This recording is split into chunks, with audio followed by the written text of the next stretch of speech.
नमस्कार, स्वागत है आप सभी का देश हमारा में। मैं आपके साथ खुशबू खान। देश हमारा में आपको दिखाएंगे देश की हर एक महत्वपूर्ण खबर विस्तार से। और सबसे पहले राजधानी जयपुर से बड़ी खबर मिल रही है। जवाहर नगर इलाके में गिरी 2 मंजिला दुकान गिरने से 5 से 6 लोगों के दबे होने की सूचना। जवाहर नगर स्थित मामा की होटल के पास हुआ हादसे के बाद खाती गई इलाके की बिजली। कई दिनों से धंसा हुआ था इमारत का एक हिस्सा और हादसा हो गया। 5 से 6 लोगों के दबे होने की सूचना मिल रही है। मौके की तस्वीरें आपको दिखा रहे हैं जी राजस्थान एक्सक्लूसिव तस्वीरें। सबसे पहले आपको दिखा रहा है मौके पर कैसी स्थिति बनी हुई है। आप देख सकते हैं जवाहर नगर इलाके में गिरी है 2 मंजिला दुकान गिरने से 5 से 6 लोग दबे हुए हैं, ऐसी सूचना। जवाहर नगर स्थित मामा की होटल के पास हादसा हुआ। हादसे के बाद इलाके की बिजली भी काट दी गई है। कई दिनों से धंसा हुआ था इमारत का एक हिस्सा। जयपुर से बड़ी खबर। दीपक गोयल मेरे सहयोगी ज्यादा जानकारी के साथ जुड़ गए हैं। दीपक, मौके पर अभी कैसी स्थिति बनी हुई है, क्या तस्वीरें देखने को मिल रही हैं, बताएं। देखिए, बताया जा रहा है कि ये जूस की दुकान है और कुछ दिनों पहले ही इसकी जो छत है वो डाली गई थी। हादसा देखिए, ये गुरुद्वारा है जवाहर नगर में, इसके ठीक पीछे जो शॉपिंग सेंटर है जिसमें जूस की दुकान थी, ये हुआ है। और ये भर कर जो छत है वो नीचे गिरी है। हालांकि बताया जा रहा है कि जो दुकानदार है वो तो बाहर आ गए थे, लेकिन हो सकता है रेस्क्यू चल रहा है कि कोई दबा हो, लेकिन संभावनाएं बहुत कम है दबे होने की। लेकिन इतना जरूर है कि छत कितनी भरभरा कर गिरी है, क्योंकि आसपास के जो लोग हैं उनमें दहशत का माहौल यहाँ पर है। हालांकि नगर निगम की जो आदर्श नगर जो उपायुक्त हैं युगांतर शर्मा, वो मौके पर पहुंचे हैं। सिविल डिफेंस की जो टीम है वो मौके पर पहुंची हुई है।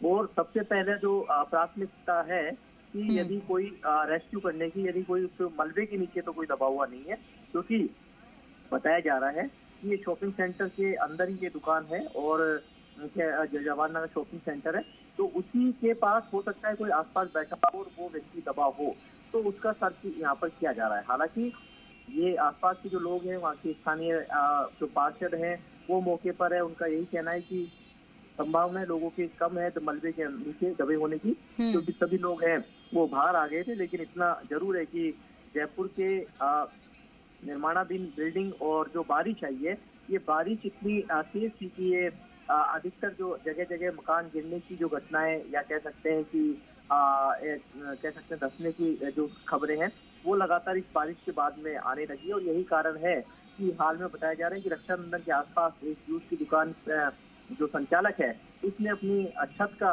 निर्माणाधीन छत है वो डाली थी, और शायद वो पूरा बोझ है वो नहीं झेल पाई, या निर्माणाधीन जो छत है वो यहाँ गिर गई।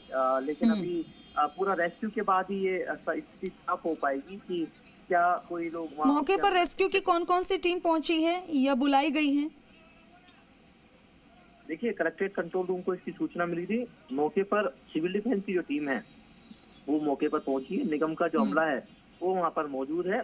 और सबसे पहले यही चीज, और आसपास के लोगों से यही पूछा जा रहा है कि उन्होंने किसी को यहाँ बैठे हुए तो नहीं देखा था, कोई दबा हुआ तो नहीं है, और जो मलबा है उसको हटाने का जो काम है वो अभी चल रहा है। हालांकि भीड़ भी बहुत ज्यादा है, क्योंकि भीड़ वाला इलाका है। मामा की होटल के पास का ये पूरा जो घटना है वो है। और पूरा अभी शाम के समय तो वहाँ पर लोग खरीदारी करने के लिए या वॉक करने के लिए, घूमने के लिए बड़ी संख्या में लोग पहुँचते हैं। गर्मी का मौसम है, लोग जूस पीने के लिए पहुँचते हैं दुकान पे। तो इसलिए इस लिहाज से सबसे जो पहली जो प्रायोरिटी है वो रेस्क्यू, मलबा हटाकर लोगों को सर्च करने के लिए कि कोई यहाँ पर दबा हुआ तो नहीं है। मौके पर क्या कुछ सीसीटीवी भी खंगाले जा रहे हैं कि कौन यहाँ पे खड़ा था? और ये भी जानकारी मिल रही है कि ये इमारत एक जगह से धसी हुई थी, क्या इसकी जानकारी पहले नहीं थी? देखिए, छत गिरी है, इमारत का नहीं है, लेकिन छत है वो जूस की गिरी है। और जो स्थानीय पार्षद, जो आसपास के लोग हैं, उनका यही कहना है, और जो दुकानदार है, कि उस समय जब छत गिरी उस समय वो बाहर निकल आए थे। गनीमत रही, नहीं तो हो सकता था कि जो दबने वालों की जो संख्या है वो ज्यादा होती। हालांकि देखिए स्थिति तभी क्लियर हो पाएगी और जल्दबाजी होगी इतना कहना कि नीचे लोग दबे हुए हैं, क्योंकि आसपास के जो लोग हैं, जो स्थानीय पार्षद हैं वहाँ के, उनका यही कहना है कि संभावनाएं बहुत कम है कि जो नीचे इसके मलबे के अंदर दबे हैं। लेकिन फिर भी सर्च ऑपरेशन किया जा रहा है, रेस्क्यू किया जा रहा है, मलबे को हटाया जा रहा है, आसपास के लोगों से पूछताछ यहाँ पर की जा रही है और साथ में जो लोग हैं उनसे पूछा जा रहा है कि कोई यहाँ इस हादसे के समय कोई बैठा तो नहीं था, क्योंकि दुकान के अंदर और दुकान के बाहर, क्योंकि जो शॉपिंग सेंटर का जाने का रास्ता है वो यही है। तो यही कारण है कि किस लोगों से पूछताछ और साथ में मलबे को हटाकर इस तरह का सर्च ऑपरेशन यहाँ पर रेस्क्यू किया जा रहा है कि जिससे लोग पता स्थिति क्लियर हो सके कि कोई इसके अंदर दबाव तो नहीं है, क्योंकि रात्रि का समय है। बड़ी संख्या में यहाँ की आवाजाही इस क्षेत्र के अंदर रहती है, इसलिए नगर निगम का अमला और जो सिविल डिफेंस की टीम है वो मौके पर पहुंची है। मौके पर आपने बता दिया कि कैसे सूचना दी गई है, क्या ज़ाब्ता और बुलाया जा सकता है, और इलाके की बिजली भी काटी गई है, ऐसी भी जानकारी मिल रही है। लेकिन जाहिर सी बात है कि इलाके की बिजली है वो काटी गई है और भीड़ बहुत ज्यादा है मौके पर। वार्ड 94 है, इसका ये पूरा मसला है और 49 के अंदर ये दुकान है, जूस की दुकान है।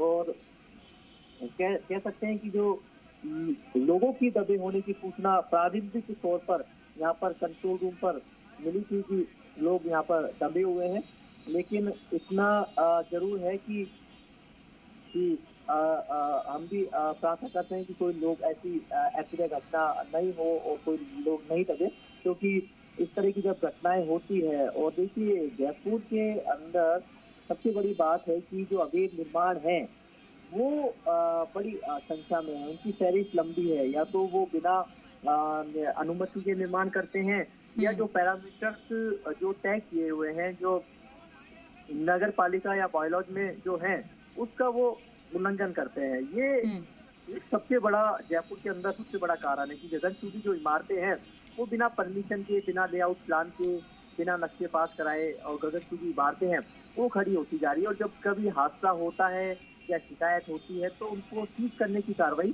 की जाती है। तो हो सकता था ये जो दुकान की छत डाली गई, हालांकि कुछ लोगों का कहना है कि ये दुकान पुरानी सालों से है, कॉम्प्लेक्स के अंदर है, तो जो छत डाली गई क्या उसकी परमिशन यहाँ पर ली गई थी? हालांकि नगर निगम के अफसर हैं वही ज्यादा बेहतर है, क्या क्योंकि उनको कागजों को खंगालने के बाद बता पाएंगे। लेकिन सबसे पहली प्राथमिकता। ठीक है दीपक, इस खबर पर नजर बनाए रखिए, आपसे हम अपडेट लेते रहेंगे।